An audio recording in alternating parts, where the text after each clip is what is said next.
আসসালামু আলাইকুম সবাইকে। আশা করছি সবাই ভালো আছো। আজকে আমরা দেখব আমাদের অষ্টম শ্রেণীর চতুর্থ অধ্যায় অনুশীলনী সমাধান চতুর্থ পর্ব। যারা পূর্বের তিনটি পর্ব দেখে আসোনি তারা ডিসক্রিপশনে দেওয়া লিঙ্কটি ক্লিক করে পূর্বের তিনটি পর্ব দেখে আসো। এখানে বলা আছে, এক ব্যক্তি একটি ঋণদান সংস্থা থেকে 11% চক্রবৃদ্ধি হারে প্রতি মাস অন্তর মুনাফাভিত্তিক 50,000 টাকা ঋণ নিলেন। যদি ওই ব্যক্তি প্রতি মাসে 12,000 টাকা করে ঋণ পরিশোধ করেন, তবে ক নাম্বার প্রশ্ন, এক মাস পরে তার কত টাকা ঋণ থাকবে? তো আমরা এর সমাধানে চলে যাই।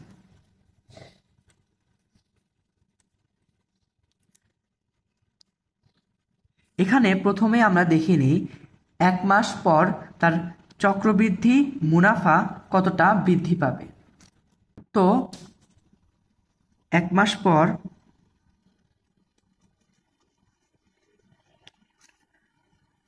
মুনাফা হবে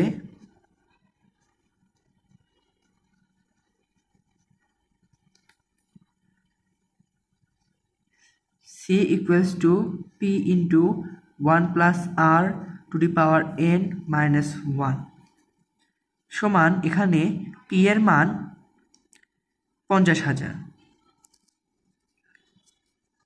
1 প্লাস R এর মান 11% বা 11 ডিভাইডেড বাই 100।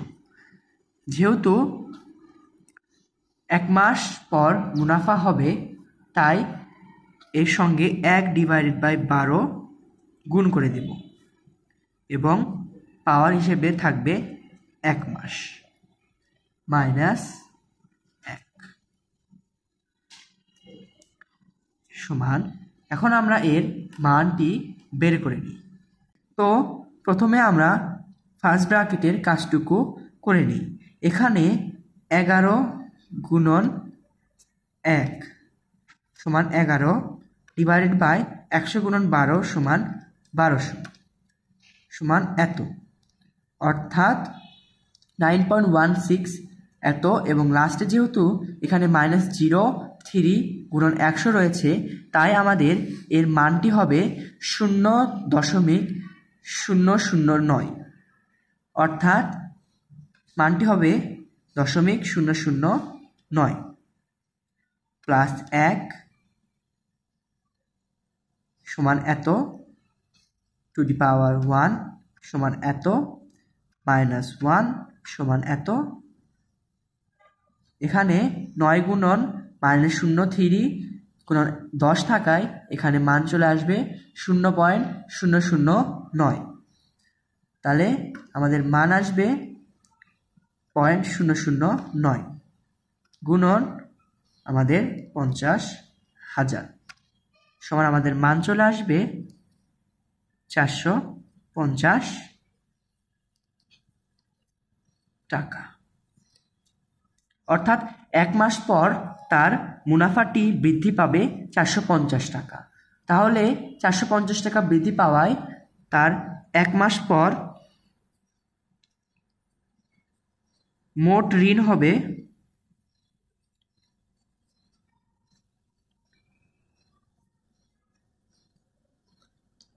50,000 যোগ 450 টাকা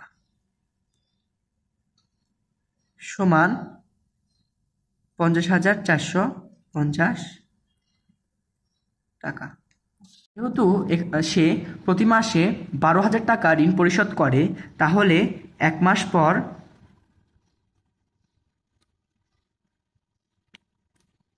তার ঋণ থাকবে 50,450 মাইনাস 12,000 টাকা সমান 38,450 টাকা। এটি আমাদের ক নাম্বারের উত্তর। তো আমরা খ নাম্বার প্রশ্নে চলে আসলাম। এখানে বলা আছে 2 মাস পর আর কত টাকা ঋণ থাকবে। তো আমরা ক হতে প্রাপ্ত দেখে নিই।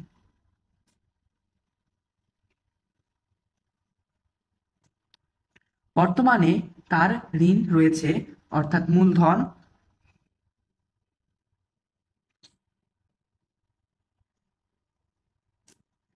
পি সমান 3,38,450 টাকা। তো আমরা চক্রবৃদ্ধি মুনাফা হারে 2 মাস পর মুনাফাটি বের করি। তাহলে 2 মাস পর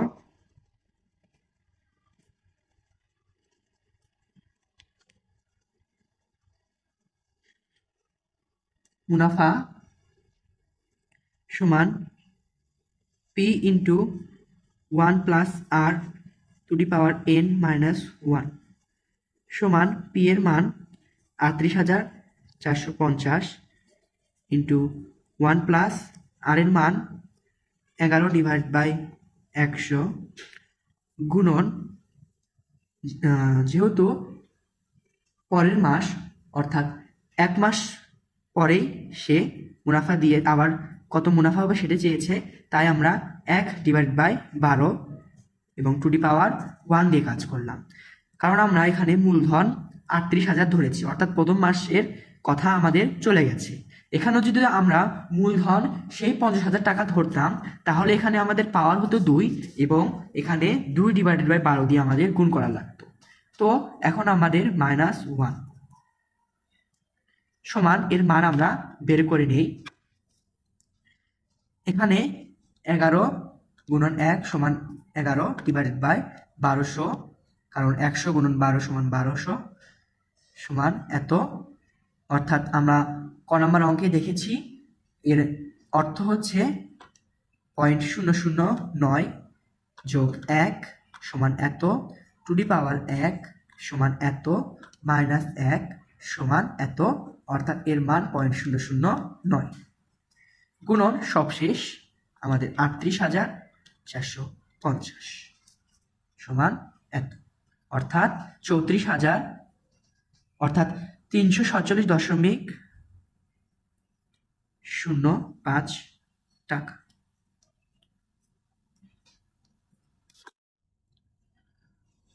তো আমরা এখন দেখি 2 মাস পর তার কত টাকা ঋণ হবে।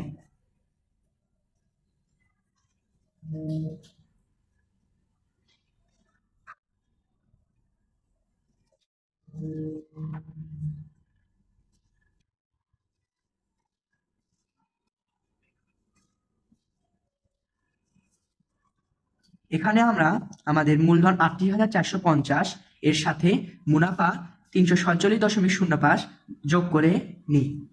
যোগ করে আসবে আমাদের মূলধন 38,450 এবং মুনাফা 346.05 যোগ করে নিলাম।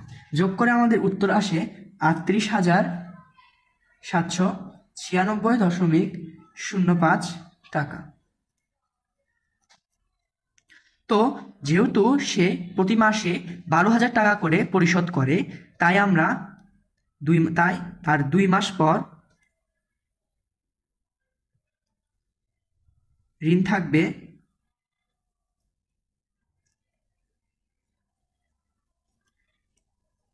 38,796.05 মাইনাস 12,000 টাকা, 26,796.05 টাকা। এটা আমাদের খ নাম্বারের উত্তর। তো আমরা গ নাম্বারে চলে আসলাম। এখানে বলা আছে 3 মাস পর আর কত টাকা ঋণ থাকবে। তো আমরা এর সমাধানে চলে যাই। আমাদের খ নং হতে প্রাপ্ত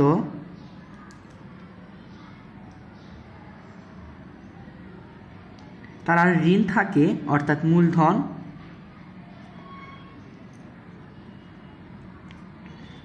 পি সমান 26,796.05 টাকা। এখন আমাদের চক্রবৃদ্ধি মুনাফা বের করতে হবে। তাহলে 3 মাস অন্তর বা পর মুনাফা C সমান P into 1 plus R two the power n minus 1 সমান P এর মান 26,796.05 ইন্টু 1 প্লাস R এর মান 11/100। যেহেতু আমরা 26,796.05কে মূলধন ধরে করেছি, তাই এখানেও 1 মাস পরের কাজ করা হয়েছে, অর্থাৎ 1/12 এর সঙ্গে গুণ হবে। যদি আমরা 50,000 টাকাকে মূলধন ধরে কাজ করতাম, তাহলে এখানে 3/12 গুণ হতো এবং পাওয়ারেও 3 আসতো। যেহেতু আমরা 26,796.05 ধরে করেছি, তাই পাওয়ারেও এখানে 1 চলে আসবে এবং -1 আসবে। এখন আমরা এর মানটি বের করে নিই। তো প্রথমে আমরা ফার্স্ট ব্র্যাকেটের কাজটুকু করে নিই।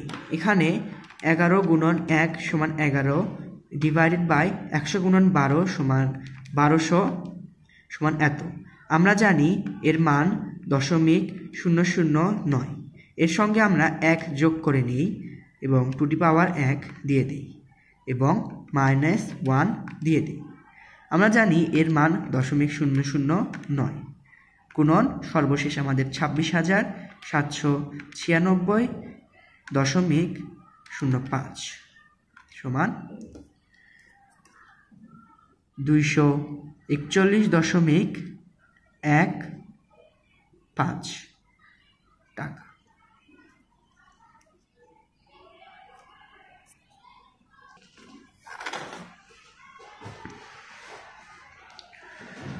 তো এখন আমরা দেখি 3 মাস পর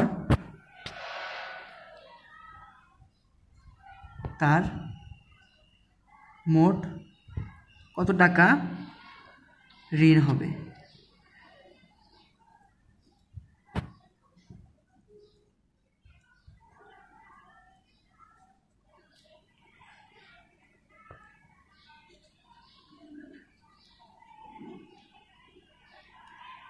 তো আমরা এখানে আমাদের মূলধন 26,796.05 এর সঙ্গে মুনাফা 241.15 যোগ করে নিয়েছি এবং আমাদের উত্তর আসবে 27,037.21 টাকা প্রায়। এখন যেহেতু লোকটি প্রতি মাসে 12,000 টাকা পরিশোধ করে, তাহলে 3 মাস পর তার ঋণ থাকবে